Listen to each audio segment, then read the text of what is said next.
السلام علیکم رحمۃ اللہ وبرکاتہ۔ بسم اللہ الرحمن الرحیم۔ کیا آپ کو پتہ ہے کہ دنیا میں پہلی بار کسی کو دفنایا کیسے گیا تھا، اور وہ کون سا پرندہ تھا جس نے انسان کو موت کے بعد کا راستہ دکھایا؟ حابیل اور قابیل کا واقعہ دنیا کا سب سے بڑا سبق ہے۔ ایک بھائی کی قربانی قبول ہوئی تو دوسرے نے جلن میں آ کر ایسا قدم اٹھایا کہ قیامت تک کے لیے ملعون ہو گیا۔ آج کی ویڈیو میں ہم اسی دلچسپ اور سبق آموز قصے کو پوری ڈیٹیل میں سمجھیں گے۔ انسان ہمیشہ سے ہی محبت اور نفرت کے بیچ جھولتا رہا ہے، لیکن سوچئے اس باپ پر کیا گزری ہوگی جس نے دنیا کو بسایا اور اسی کی آنکھوں کے سامنے اس کے ایک بیٹے نے دوسرے کا خون بہا دیا۔ حضرت آدم علیہ السلام کے دو بیٹوں حابیل اور قابیل کا قصہ صرف ایک پرانی کہانی نہیں، بلکہ ہر انسان کے اندر چھپی برائی اور اچھائی کی جنگ ہے۔ آئیے جانتے ہیں دنیا کے اس پہلے قتل کی پوری حقیقت۔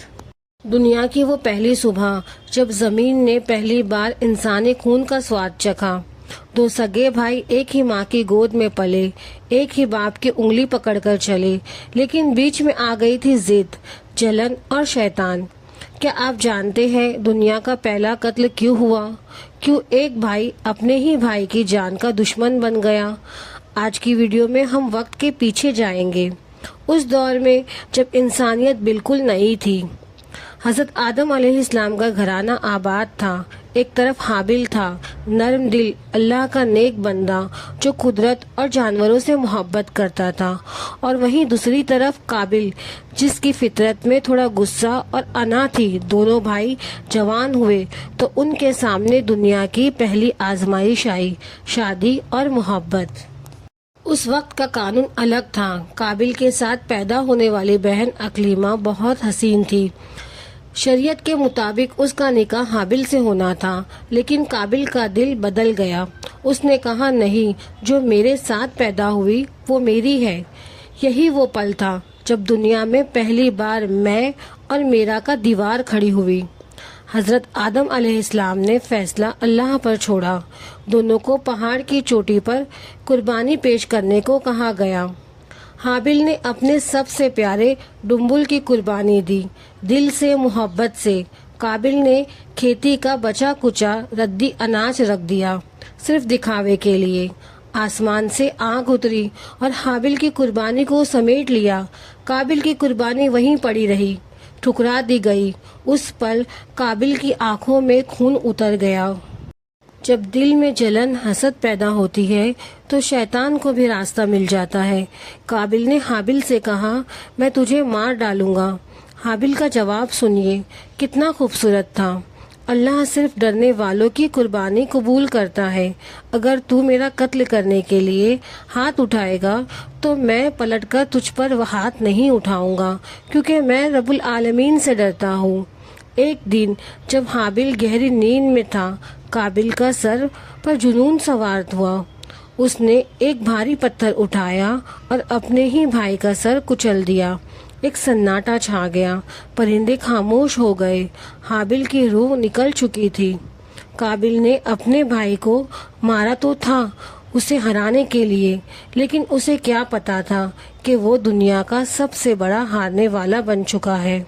اب قابیل پریشان تھا، لاش کو کہاں چھپائے، اسے تو موت کا پتہ ہی نہیں تھا۔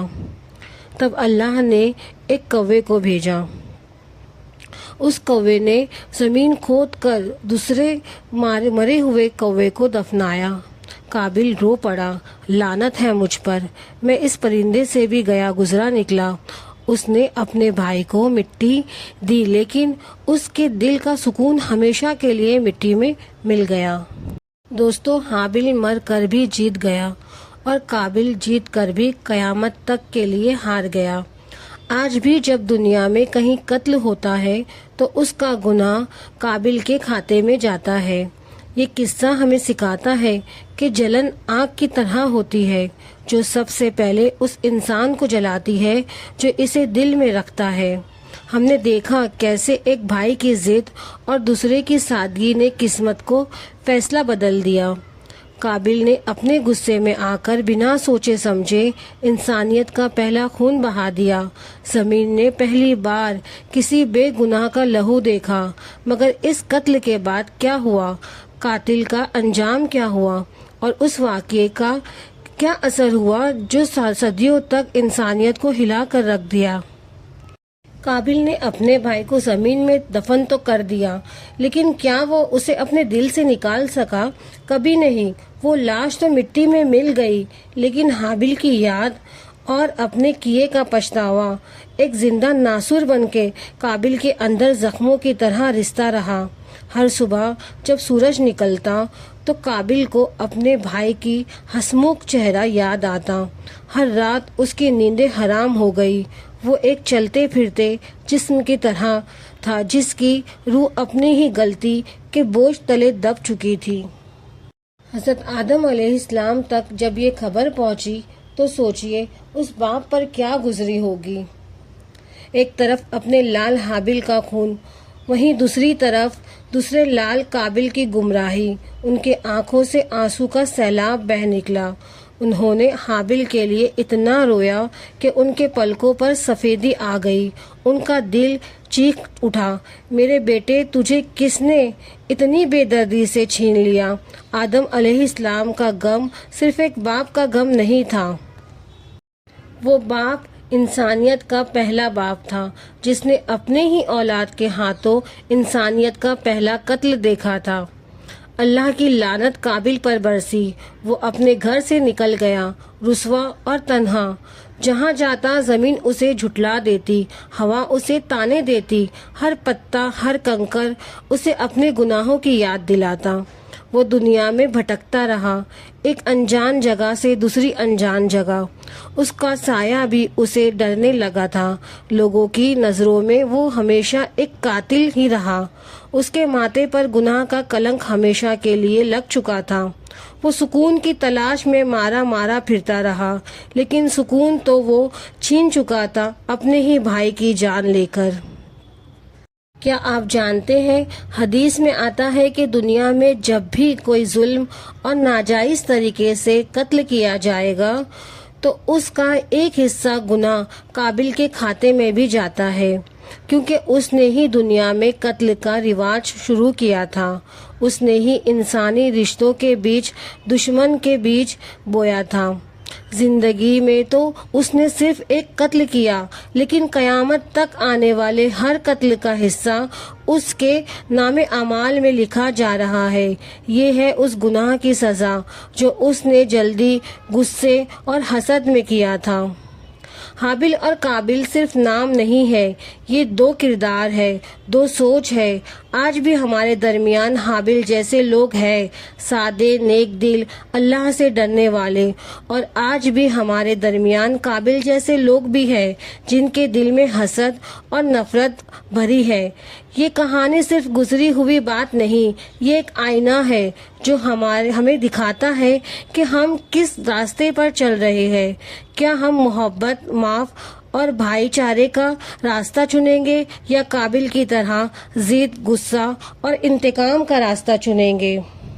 دوستو، اس کہانی کا ہر ایک لفظ سبق ہے۔ زندگی میں کبھی بھی حسد اور غصے کو اپنے اوپر حاوی نہ ہونے دے۔ معاف کرنا سیکھے، صبر کرنا سیکھے، کیونکہ جو ظلم کرتا ہے اس کا انجام ہمیشہ قابل جیسا ہوتا ہے، رسوا اور پچھتاوا، اور جو صبر کرتا ہے، نیک راہ پر چلتا ہے، وہ حابل کی طرح امر ہو جاتا ہے۔ اس کہانی کو اپنے ہر اس دوست تک پہنچاؤ جس کے دل میں ذرا بھی غصہ یا حسد ہے۔ شاید یہ کہانی ان کا دل بدل سکے۔ ہم ملتے ہیں اگلی ویڈیو میں ایک اور انوکھی کہانی کے ساتھ۔ تب تک کے لیے اپنا خیال رکھیے اور انسانیت کا پیغام پھیلائیے۔ اللہ حافظ۔